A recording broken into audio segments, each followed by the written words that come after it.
And we are back. Episode 2 for Sleep Reimagined by Nyree Penn. Nyree, how are you? I'm so great. Thank you so much, Vivek. All right. So, Nyree, today I call it like a deep digging into what is REM and what is deep sleep. And we briefly touched about these topics in the last episode. But today we want to get deeper into everything and more understanding so we can understand our sleeps better and have a, like you like to say it, a restful life, restful sleep. Yes, Um, absolutely. so, first question. Can you break down the different stages of sleep and why each is so critical to our health and well being? Absolutely. First, Vivek, I'm going to say this is our second episode. And this past week has absolutely been amazing with the response and the support that, I've really gotten about this podcast. I really, really want to thank you. Um, Monday was actually my birthday, hence the roses. But Saturday was Prosomnia Sleep's birthday. So it's our 1 year anniversary. And, we have the book and the flowers. But again, I just want to thank you for making that this really, really a great birthday for me and the company because what you're doing is absolutely phenomenal. And I thank you for getting the message of sleep health and wellness out there for people. Well, I'm just helping you facilitate and get your voices amplified, and world needs to hear it. Yes. And secondly, I didn't know it was your birthday. Happy birthday, belated, Thank and you. also Prosomnia Sleep. Yeah, One more year on the books, and the next one absolutely. will be even bigger and better. From your mouth Uh, to God's ears. So, okay. So, Now, go ahead. yes. So to answer your question, the different stages of sleep. So essentially there's four stages of sleep. And I wish I had a graph or something to you, but the four stages of sleep, three of those are considered non-REM sleep. So non-rapid eye movement sleep. And the fourth stage is called REM sleep, rapid eye movement sleep, right? And so that's the one that, we focus on in Prosomnia Sleep. But for most people, you start with the four stages, right? So stage one is like your light sleep. That's when you're kind of just like nodding off. You're sleepy, but you're like, if somebody disrupts you, some noise or something, okay, fine. You're just taking a cat nap, right? And the science behind that is that, that's the time to prepare your mind and your body to go into a deeper sleep. So that actually has a purpose. The second stage is your light REM sleep. You're a little bit deeper in sleep, but this is the part where your physical aspect of sleeping happens. It's like your body temperature starts to drop, your heart rate stabilizes, and when we see it at the clinic, it creates sleep spindles, which are these random bursts of activity, right? And this is kind of like your brain sorting through the day's events, trying to figure out, okay, now we're going to prepare to kind of consolidate. And this is actually where most people spend the most amount of time asleep in this stage, the second stage. And then there's stage three. That's the deep sleep, non-REM stage three. That's the one you hear about in publications. That's the one, that they kind of contribute to the restorative stage, the non-REM deep sleep, right? It absolutely has a purpose as well. However, like I said, stage two, it's slow down your heart rate. But this is when the blood flow to your muscles and tissue repair occurs. And this is where your immune system starts to build in that non-REM sleep. And this is a stage that's really important for athletes because this is where growth hormone is released. So that deep sleep, that non-REM sleep, is more essential for like physical recovery, muscle repair, immune, overall cellular healing, right? And just naturally, this is when we physically feel depleted when we don't get into that non-REM sleep. And then you have the fourth stage, my favorite stage, REM sleep, right? That's our dream stage. That's when the magic happens, right? REM stands for, again, rapid eye movement. Okay. But during this stage, when we see it on our EEG monitor, it shows up as like brain activity spikes, right? And this is kind of the part where I like to think of it like, I'm not saying this is what happens, but this is just like an avatar. This is where it's almost like your mind disconnects from your body because this is the stage where your body is absolutely paralyzed. And it's supposed to prevent you from acting out your dreams. Some people do REM sleep disorders, but for the most part, the average person, without any type of sleep disparities. This is the purpose of REM sleep. You become almost paralyzed. And this is also the stage where your mind gets an opportunity to rest, right? So I like to think of it as your brain's therapy session. So this is also the process like emotion and creativity and your dreams solidifies memories. And for us, what's especially important is this is also where the lymphatic clearance happens. And so that's the targeted approach of prosomnia sleep therapy. And is this the stage we say like that's the mental rest stage, the Mm-hmm. last Yeah, stage, and that's when we feel like fresh? Is that the thing? exactly. Exactly. Because like the fourth stage is non-REM. Again, this is me saying this, okay? Non-REM, one, two, and three, I do like to think of it as like your body resting. And then REM sleep is your mind resting. So like I said in the previous episode, there's two sleeps, right? There's your body sleep and your mind sleep. Non-REM one, two, and three is your body sleep. REM sleep is your mind sleep. Got it. So why is REM sleep is often called the most mysterious stage, right? And and what makes it so vital? So can you go into more detail of why it's so mysterious? And we understand somewhat of importance of it, but in your words, go deeper also why it's so vital. Absolutely. So um, I believe it's because we haven't been able to research that area. No one has been able to really get a person's mind prior to prosomnia, getting a person's mind that deep into REM sleep naturally, or even with some of the other sleep aids out there to be able to really identify what is happening.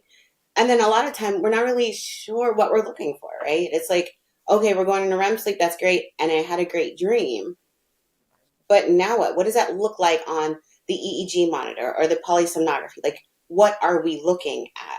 And so that's why I believe it's also very mysterious because this is where our dreams happen. This is where our dreaming and the dreaming that we remember happens, right? This is when our brain is the most active. And that's the really like, they actually call it paradoxical sleep because it's like on the EEG monitor, the brain waves look like you're awake. They look like the exact same, except you're in deep sleep over here and you're awake over here, but the brain waves look the same, right? So that's another really like mysterious thing about it. I love it. I understand what's going on, but now that I'm able to get this information out and kind of explain what's happening, it's absolutely amazing. So yes, it's so mysterious because I think mainly because this is where the vivid dreaming occurs. And even so much is like some dreams are so disturbing that you emotionally respond. And I shouldn't say disturbing. Some of them are good. Like I had really, people remember their like grandmothers and stuff. But I think that's more intriguing thing about REM sleep. Yeah. This might be very like a question from somebody like a layman like you, but is this sleep? It does sleep has anything to do with the type of dreams that you get, or that's completely irrelevant? They're not related. You just get dreams, and that's the stage you are in. Is that some way related or not? That's a very deep question. That's a very, very receptive question that you asked. I do believe that, yes, I do believe, like, I don't know how else to say it. Yes, I believe that there's different types of sleep associated with different types of dreams. Like, I know I have nightmares after I get more than 8 hours of sleep. I understand why that's happening now. And so it kind of reflects back into the science behind prosomnia sleep therapy and the release of adenosine, right? Adenosine has a lot to do with your dream state and where in your brain that dreaming is happening. So So, yes, so I do. you I do believe so. Yes. interesting. And so, is it also fair to say that, like you were saying, if I sleep too much, then I might actually have a bad sleep at the end because I had a bad dream? I I do believe that. I do. I do. I absolutely do. One, From a physiological standpoint, I can explain that I feel like dreams potentially, outside of like post traumatic stress and any mental health issues or sleep disparities, like the average person, I feel potentially tends to have nightmares when they are adenosine depleted, right? adenosine, there's a balance. Like it's not like you can all of a sudden just be like, okay, I'm rested. So for Prosomnia sleep therapy, what we do is we target that area in your brain to release that adenosine. But it's important to understand that we don't do it, you do it. Your brain does it when it hits balance. When it reaches its balance of adenosine, that's when you wake up. And sometimes we see, especially in the medical field, um, when people are on propofol infusions for a long period of time, there's different metabolic responses that tend to happen, right? And I do think there may be a potential connection there. Again, I'm saying this exclusively as Nyree Penn, Prosomnia Sleep, Health and Wellness, okay? However, based on my science and research, this is what I've come to conclude. Interesting. And what happens to the brain during deep sleep? And is it any different from REM? When you are in REM, the brain is in a different way versus a deep sleep, or is it just same? I do want to stress the fact that no one sleep stage is more important than the other. They all, like I said, have their own specific purpose. I can tell where in your brain you're sleep deprived. Right. So REM sleep happens in one area of your brain, non-REM sleep happens in another area of your brain. And for that reason, that's why non-REM sleep is associated with the circadian and the sun, because that's where the chemical responses tend to happen, right? But that deep REM sleep happens way deeper in your. I don't want to name specific parts because the science community is going to jump all over me. But deep in your brain, that's a different area where REM sleep happens. Yes. Got it. So it is really it would be a wrong statement to say like, your brain is more rested during this stage. It actually need both. It's just like the different part of the brain, and we need Exactly. both of this to work to feel Exactly. fully for the brain's wellness or Right. Yeah. restfulness. And that's Okay. why I say it's a balance. So during your sleep session, but you do this all on your own. Your mind and your body decipher where it needs rest. And I allow that person that time to experience that rest in those specific areas. I have no control over that. So I don't know how sleep deprived you are until you have your sleep session. And then I see the data from your EEG results. And I say, oh, okay, your frontal lobe, like, do you think a lot? Like, do you have a job that requires, like, are you a professor or a teacher, like some sort of academic, like, or something that requires a lot of concentration throughout the day, right? I can see that on the EEG monitor. Whereas, oh, I can tell you're not going to REM sleep and you're very, so it's called sleep inertia. When you're so sleep deprived, that's what allows you to go home and sleep for another 12 hours, right? That's called sleep inertia. So I can see how sleep deprived or REM sleep deprived you are during your prosomnia sleep session. Wow. So you can literally see and tell pretty much things like if somebody is doing intensive research work, or somebody has trauma, or somebody had those things you can Yes, identify so just PTSD looking is at. another one. Yeah. So PTSD happens in different areas in the brain, and that's how I know it's PTSD. So, however, these are conversations we have prior to within the initial consultation. And I ask you, like, you don't have to tell me a story, but have you experienced PTSD? Like, or have, like, do you have, what kind of profession do you have? Do you stay up late? Are you a shift worker? Like, do you go to bed early? Do you go to bed late? Like, sleep partners, and like, what's your lifestyle? What's your sleep hygiene like, right? We have those conversations. So when I see it on the monitor, I can be like, oh, this is why. Or, so you don't know exactly what I'm looking at, but when I see it on the monitor and I know that we've had this discussion, then we can go and kind of, personalize your sleep therapy and be like, let's try this, or let's do that, or let's talk to this person. And so that's the therapy aspect of it. So after your prosomnia sleep session, then I can identify where your sleep disparity is, and then we can apply a model to try to, get that rectified. Wow. So it's very revealing for Mm. uh, anybody who goes through these therapies with you, and Yeah. you are able to tell and kind of like almost like decipher their sleep and with Hmm. actual behavior. You connect that thing. Yeah. So that's kind of mind blowing to me. Like you Yeah. can tell so much about this. And that's what I was Have, saying before in our last podcast. Like, it can be emotional, right? And this is why, right? When you get into REM sleep, the purpose of REM sleep, emotional regulation, memory consolidation, so cognitive function, like all that comes into play. And we can't, brain detox and recovery, like we can't ignore like what happens in REM sleep because we haven't been able to get there, so to speak. You know what I mean? well, and what are the biggest misconceptions that people have about sleep cycles? I mean, there are a few. I mentioned few that what I had, like pretty, like, and what others that you hear the most, like Oh, most ones. mm-hmm. One, all sleep is the same.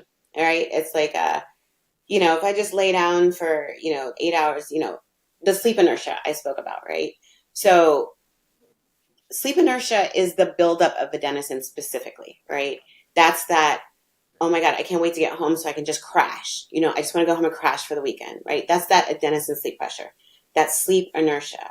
That's not the same as you laying in bed, looking at the ceiling, trying to figure out all the sleep games you can play, right? That's not your mind resting. So the fact that the misconception that all sleep is the same, I don't think is very accurate, So there's, like I said, there's non-REM sleep and then there's REM sleep, and each serves its specific purpose. And so you can't say it's all the same. So, and anything else that you hear, like Oh, you can catch up sleep. You can't catch up sleep. Again, you simply put cannot. it down. You cannot catch up sleep. I mean, I'm sorry. I'm so sorry. You can catch up sleep if it's the right sleep, right? People often say, if I just go home, like I said, I'll catch up on the weekend. I'll work my butt off, da, da, da, da, da, right? Really? What's a likelihood of just time? Let's just look at from a time perspective. You have no 8 hours. You couldn't sleep 8 hours before. You're not going to turn around and go home and sleep 8 hours. Yeah, I don't care what kind of responsibilities you have, right? So that's number one, just from a time physical aspect of it. And physically, you're going to go home and tell your brain, okay, now is the time we can lay down and go to sleep. Now we can catch up on all that rest that we missed last week, right? That's how that conversation goes. Yeah, that's not what happens. So but I say that to say you can catch up sleep if it's the right type of sleep. Like, what are you missing? Like, is it REM sleep? Well, you don't need 8 hours of REM sleep. Is it deep non-REM sleep? So if you just need 2 hours of REM or non-REM, you can legitimately do that, right? But with a Prosomnia sleep session, that's what we do. We catch up people on their rest. But how do like someone like me who's at home would even know what I'm missing? Is there a way we can measure it or no? Yeah, As yeah. a Well, yes and no. Like, I mean, first of all, we have to quantify it, right? Like, are we doing it hourly? Like, are you 1 hour sleep deprived? Are you 2 hours sleep deprived? Like, no, I don't think that's possible yet, right? I can't figure out a way to do that. Are you sleep deprived from the sense of, are you non-REM sleep deprived or REM sleep deprived? Yes, I can help you figure that out. But to the capacity, no. What I can tell you from our data during the EEG is that I do identify how long you stay in REM sleep as opposed to non-REM sleep. And then I can deduce, yes, you're non-REM sleep deprived or you're REM sleep deprived. So yes, that's possible with a prosomnia sleep session though, so, but we're getting there, and you can make up your sleep from the aspect of a prosomnia sleep session. Yes. would you recommend any devices for monitoring sleep? And there are now, in watches and stuff that is there. Is any of that useful in getting these kind of insights, knowing that, or is it just all fluff that we see it? What's your take on that? Okay, which side of the fence do you want to be on? Who's our sponsors? Can we go down and list the sponsors? No, I'm kidding. No. I mean, I think I do. I see the potential. There's a lot more that needs to. I just don't think we're there, technology wise yet. Yes. Okay. Fine. The parameters in the algorithm that they use to determine whether or not people are in REM sleep and non-REM sleep, I'm not sure of the validity and accuracy of it. Right. which I think in turn will create unnecessary anxiety about sleeping, right? If you look at this data, okay, now, okay, you're not getting to REM sleep. Now what? What am I supposed to do with this information? Right? I'm going to get up and go to work and do everything I did yesterday, just like I did yesterday, and put the kids to sleep and cook them. What does that mean? Right? So we've got to identify, or at least maybe some of the manufacturers can be like, okay, this is what it means.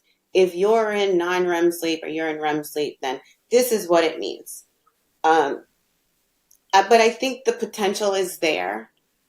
I just don't know if we can use the current algorithm to currently assess these different stages of sleep.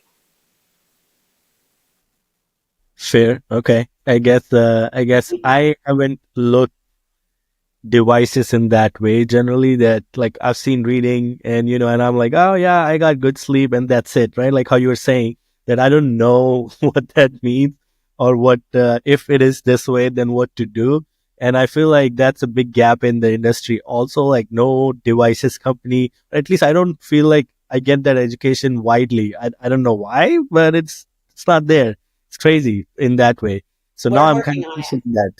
Yeah, we're definitely so. For whatever it's worth, if anybody at Massimo is watching this or seeing this, they have a watch, and I really think we can get some really good data if we could correlate their watch with our EEG monitor during their Prosomnia Sleep sessions. I think we could get some really good. We could identify like sleep architecture. We could identify like what is going on when they sleep at home. Because at the end of the day, you don't sleep the same in a different place that you do in your bed, right? Which I think has its value also. So again, if Massimo just came out with a watch, I would love to correlate their watch with our EEG session. I mean, our Prosomnia sleep sessions, and let's really see and see how we can validate that data. Because I know for a fact, or whether it's Massimo or anyone else, like I know for a fact I'm putting people in a REM sleep. Okay, let's take that data from that watch, and let's figure out like a real proper valid algorithm to identify these different sleep stages. Okay. Well, if anybody is listening from those devices companies, you know how to reach out to us. We'll put all the details in the show notes as well. Um, Now, talking of naps, I feel like some people treat naps like catch up sleep, and others treat it like, I don't know what's the best word to say it, habit. Like, okay, this is how I take the habit, right? And I sleep every time during this time of the day. So I guess it's I don't know, I'm trying to bust a myth or find out what it is. So is it a catch up sleep, naps, or is it more of like it is like just another sleep that you feel like when the body feels like you just have to take it? What is nap? So it's up to you, right? Like I said, it depends on what type of sleep is it, right? 9 times out of 10, well, for instance, if you're a person who gets up early in the morning and works out, right? You had a hard, you go to CrossFit, whatever, love CrossFit. Go to CrossFit, work out, had a hard, this was, oh my God, Wednesday was beast, right? Okay, fine. During your nap at work, you need to go catch 20, 30 minutes. Totally understandable. That's a physical fatigue. Understandable, right? Don't make that an everyday thing. That's when it becomes a problem. Now it's a habit, right? Because essentially, when you look at it from our perspective, you're depleting that necessary. You need adenosine at the end of the night. You need that sleep pressure to be able to close your eyes and let your mind rest, right? And then you have the physical buildup. Adenosine doesn't just occur in your brains; it's in your muscles, in your body. You need to be able to release that as well. And during the non-REM 3 deep sleep, remember, the growth hormone is released there. That time for repair and rejuvenate. So what type of nap was it that you had, right? If you wake up and feel great, that's fine. Once in a while is fine. But to make it like this is what I do every day at 12. I don't know. Are you a biphasic person? This is when we get into the physiology of what type of person you are. Are you that person who needs a nap? There's nothing wrong with it. It's just, do you have a problem sleeping at night if you've had a nap during the day? I feel like at this point we should all be like kind of tested for our body's type, like what kind of sleep we need as for our body. It doesn't seem like it's one answer for everything here. Absolutely not. And every organism on Earth needs sleep, and they specifically need rest as well. So, absolutely, that is a legitimate request. How do you sleep at night? A sleep apnea test. What does Yeah. that look like? Why is that standard for every new job? You get a drug test, you get a sleep apnea test. Why? Because you're imposing on the healthcare system. Yeah. So let's make this preventative. It's not that hard. But isn't it like the benefits are so high by knowing what it is, like testing, doing that test beforehand, because it's not only helping the person, but also going to help company because productivity will Absolutely. be high. You will have far better engagement from the 1000%. employees. So Yeah. why is that just like, I feel like it's just because there's less awareness in the market? Is that the number Right. one thing? Who's supposed to take on that challenge, right? Well, until now, right? But no, see, like who's supposed to do that? Who's supposed to? Right. That's the. I'm not saying it's because it's such a massive undertaking because of how important it is. Where do we start? In anywhere. And is that the doctor? Is that the corporation? Is that the own person? The customer? Like who? Where do we start? And that's definitely one of my missions. Like we've got to get people to start being consciously aware about their sleep health. I start anywhere, do something, right, Michelle? Yeah. Do something, all right? Start somewhere. Be conscious. Like I don't care. Put the whole family on a sleep schedule. Let's talk about that. Let's talk about the kids in the bed and the pets. That's come on. We can start anywhere. But just people have to start consciously being aware. That is, sleep is not something that can be taken for granted. Yeah. And now specific to prosomnia's sleep therapy. So how does like an understanding of sleep stages helps you in building these effective treatments there? How does it work on your end? Like what is like do you have to do anything specific for the treatment types based on that? Like how does it work? Absolutely. So, kind of like what we were talking about before. Once you've had your Prosomnia sleep therapy, and I can see your data, I can identify. Okay, he's more. So, there's a difference between chronic insomnia and sleep deprivation, right? So, sleep deprivation is like you just don't have the time to sleep. You're sleep deprived. You can go into REM sleep. It's just you just don't have the time, right? Shift workers. Um, and then the non-REM, the more body is like, why isn't my mind getting into REM sleep? Like, why can't I just? It's that chronic insomnia. Why can't I stay asleep? Why do I keep on getting up? Like, what? That's the chronic insomnia that keeps people awake. But once you've had a Prosomnia sleep therapy, I can identify where it's happening, and then we can start identifying a therapy that we can use to kind of facilitate you either staying asleep throughout the night or making sure you get on a consistent schedule to where you can get the right amount of REM sleep. And there is this thing a lot of time I hear people saying it, taking a bath or taking a shower before Mm-hmm. sleep, and that puts them to sleep. Is this a real thing or is it just like a placebo? No, it comes down to your personal preference, right? The idea is that the idea when they say taking a bath before you go to is not recommended. The idea behind that is that to prepare yourself to go to sleep, you want to lower your body temperature, right? You want to be cold. You want to be in a cool house, a dark environment, right? You're taking a hot, warm bath right before sleep. That's like counterintuitive. So it's that's the idea behind it. But one of my closest friends, she will not go dare close her eyes until she takes a bath every night. Like she sleeps just fine. So it's just your personal preference. And when you get information like that, and this is with sleep or anything else, you really have to identify the source and if there's a motive behind it. I don't know if there's a motive behind telling people not to take a bath, but that's it's fine. And it's again just identifying, being conscious of your own personal sleep habits. So what you're saying is it's more of a thing like where it's a personal preference and it kind of calms me down. So that Absolutely. helps me Right. get the sleep, but it's not Right. necessarily nothing to do with directly with the sleep per se. Absolutely. Absolutely. And Okay. that and and just like, well, they say don't work out. It's not a lot of people have to work out after work, for whatever reason, but the idea behind that is that physically you're so high on adrenaline and your just heart rate is going high. Like again, like that's counter to the idea of going to bed and resting.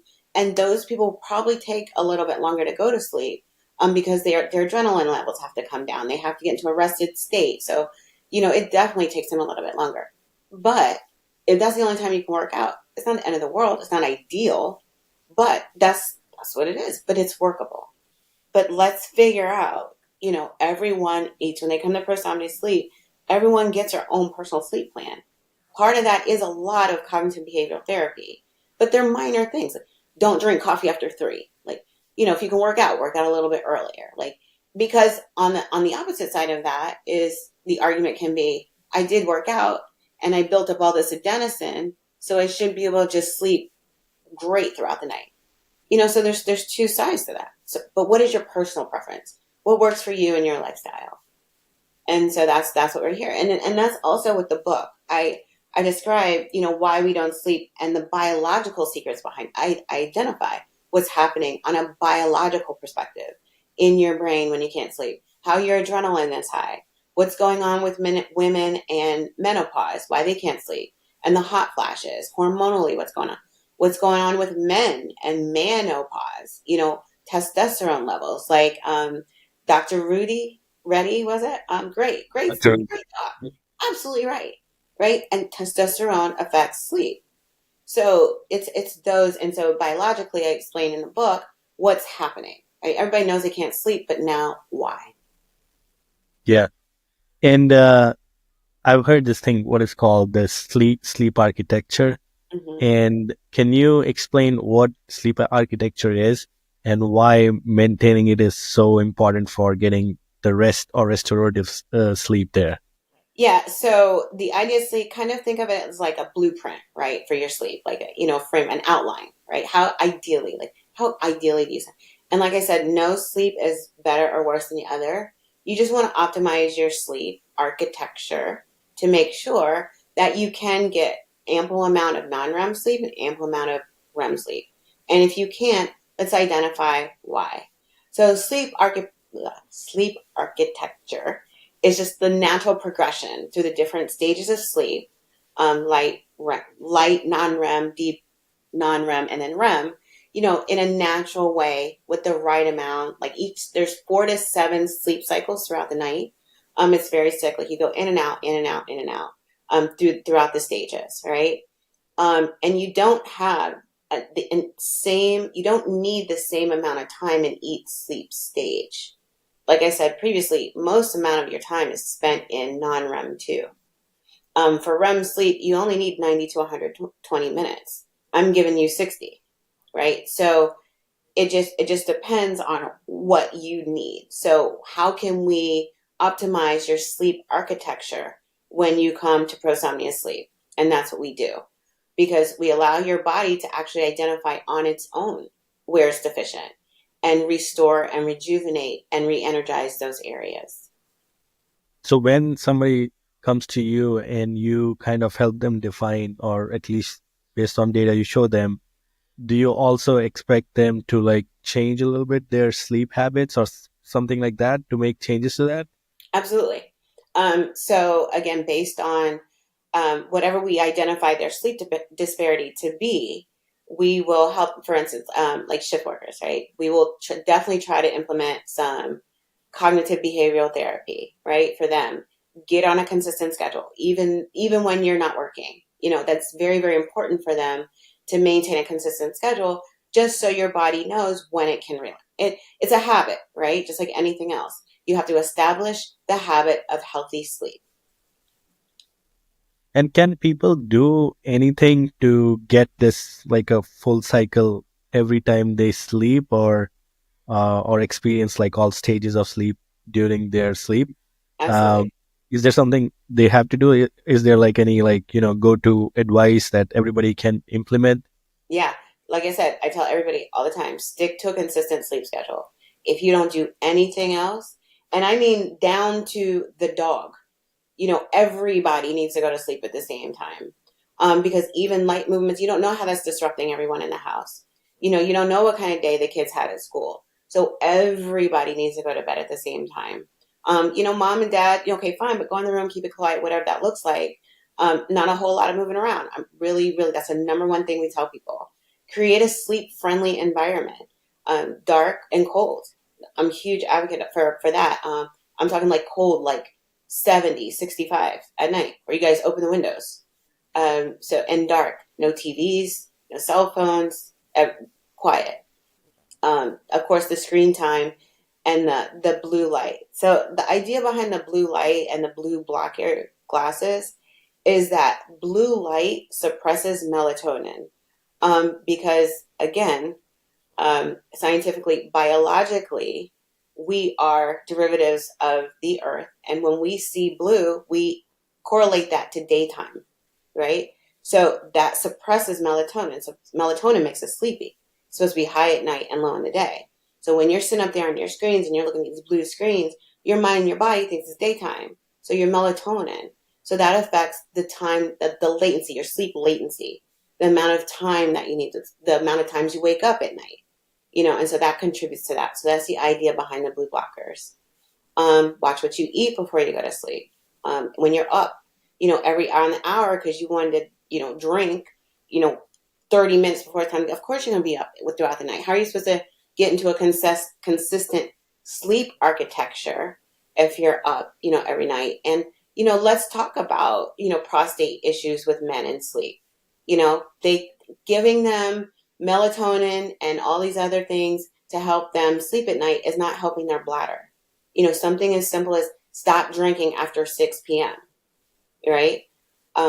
Eat a lighter dinner. When your body and your stomach is active throughout the night, those are opposing reactions for nighttime sleeping. Limit alcohol. That limits the amount of REM sleep you can get. It definitely affects REM sleep. Limit caffeine. So, just everyday things, stress, especially with the holidays coming. We've got to find ways to just stop, relax, turn everything off. I mean, I don't care, 5 minutes, 10 minutes, we got to learn how to just stop and relax. We've got to bring down our cortisol levels. That's another reason why we can't sleep at night, because we're so amped up throughout the day. We get home, we're so amped up, and we're supposed to lay down and go to sleep. No, we gotta relax as a society in whole. We've got to learn to relax. Exercise is great in moderation, whatever that looks like for people, but we got to start getting out and moving more. Take a walk. 5, 10, 15 minutes. I know it's cold, but I'm sure there's somewhere, take the steps. That helps with that adenosine. That helps you sleep better at night. So I always hate it when I feel like sometimes really thirsty yeah, just before bedtime, and I'm like, oh no, I'm gonna drink this whole bottle of water, and I'll have a terrible sleep right, because right, I'll have to get up in the middle of the night, and right. I'll That's hate that. real, right? Yeah, You gotta be yeah, conscious about that. yeah, yeah. Okay. Well, okay. So I guess let's talk about a little bit the future research that's going on. So what excites you the most about the future of research into sleep or sleep stages and their impact on health? I mean, of course, I see you as a front runner. You're obviously trying to change or at least create the right perception around it. And we can't be more thankful to you for doing this. But what other things that you are like, kind of like this research I'm really excited about, or this trend, I'm Yeah, really exciting. Once this happens, it will be a game changer. What the expert has to say. Tell us about that. yeah. I'm so excited. So yes, we're going to start conducting clinical trials at the beginning of 2025. And I think that will allow us, because like I said, that release of adenosine sleep pressure, that mechanism is called the lymphatic system. And, it just made me realize adenosine isn't exclusive to that system, right? So with some research, I realized that Alzheimer's, the potential for the clearance of tau proteins, and PTSD, there's something there. There's a strong link, but between what we're doing and PTSD, mental health, but overall, just to identify the connection between sleep, it's like a I don't want to say Pandora's box because that's always correlated to like something negative, but I mean, sleep has such a powerful impact on our lives. like our overall well-being. Like, so just to get to people identify, and I feel like now at Prosomnia Sleep, we can get into the REM sleep area. We can do the research, and apply all the gadgets and use all the monitors and do all the testing, identify all the, because I found a targeted approach, a way to really target that lymphatic system and identify and tag all kinds of neurotransmitters that might go through there. So it's really exciting, and whatever else can evolve from that. And ultimately, though, I recognize just a profound impact it can have on helping people in general. To just rest, I really, really take for granted the opportunity to just lay down and go to sleep and rest, and to know that I can help so many people who can't. That's really, really what motivates me and fulfills me every day, because it's just such a rewarding feeling to know you just help somebody not just sleep, but help them rest, so, the future of what that looks like. I'm so excited. And, the wearable device data, I do see a lot of potential. Hashtag Massimo. I see a lot of potential, incorporating the watch and our EEG monitor. So, just with our clinical trials, I know that's definitely going to just be the beginning. Wow. And one last question before we end today's episode. What's the most surprising fact about sleep you have discovered and that left you in like awe of it? Like, what, like, wow. Well, what is that you discovered?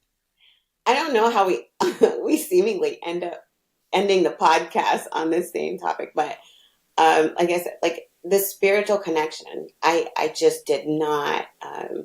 I just don't know. Like I personally had never gave it any thought. I thought dreams are dreams. You think about things, but when I'm with people and they have Prosomnia Sleep sessions, and you see the healing, the emotional healing that occurs in that sleep state, and that state of just ultimate surrender. Now I'm a bystander, but I can feel it, and it's just spiritual. Like, I don't have the words. It's something happens to where some people wake up crying.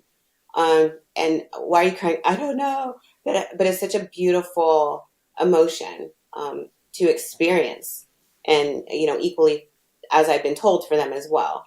And I think also the idea of like sleep as intuition. There's so many times people have gone to sleep, that have a problem, they go to sleep and they wake up and they suddenly have this solution. I think, I forgot his name, maybe Mendel, but whoever discovered the periodic table, they said he discovered it during REM sleep.